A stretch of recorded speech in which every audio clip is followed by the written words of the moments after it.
நாம் தமிழர் கட்சியோட ஒருங்கிணைப்பாளரான சீமான் அவர்கள் தந்தை பெரியாருக்கு எதிராக பிரபாகரன் அவர்களை முன்னிறுத்தும் முயற்சியில் ஈடுபட்டுட்டு வர்றாரு. இதை பற்றி தான் இந்த வீடியோவில் முழுமையாக பார்ப்போம். மக்களே, நம்ம சேனலை சப்ஸ்கிரைப் பண்ணுங்க.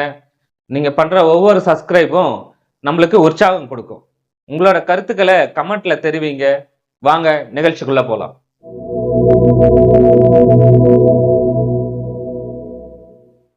கொஞ்ச நாளா நாம் தமிழ் கட்சியோட சீமான் அவர்கள் பரபரப்பு குற்றச்சாட்டுகளை முன் வச்சுட்டு இருந்தாரு. ஆனா பெரியாருக்கு எதிராக பிரபாகரன் அவர்களை முன்னிறுத்தும் முயற்சியில தொடர்ந்து ஈடுபட்டு இருக்காரு. சீமான் அவர்களுக்கு பிரபாகரன் மேலேயோ ஈழத்தின் மேலேயோ அக்கறையோ பாசமோ கிடையாது. அதை வச்சு அரசியல் பண்ணிட்டு இருக்காரு. ஒரு சின்ன உதாரணம் ஒன்று சொல்றேன்.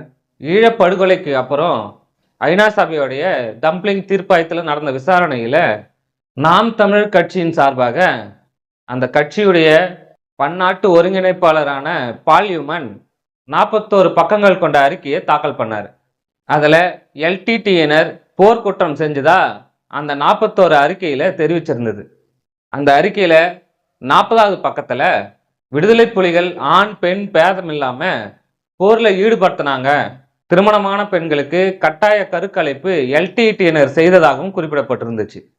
மேலும் இறுதிக்கட்ட போரில் எல்டிடியினர் அப்பாவி மக்களை கேடயமாக பயன்படுத்துச்சு, அது மட்டும் இல்லாமல் தப்பிக்க பார்த்த தமிழ் மக்களை சுட்டு கொன்னதாகவும் சிங்கள அரசு பிரபாகரன் மீது சொல்லப்படும் அனைத்து குற்றங்களையும் நாம் தமிழர் கட்சியோட பன்னாட்டு ஒருங்கிணைப்பாளர் பால்யூமன் உண்மைன்னு சொல்லி அந்த அறிக்கையில் தெரிவிச்சிருந்தார்.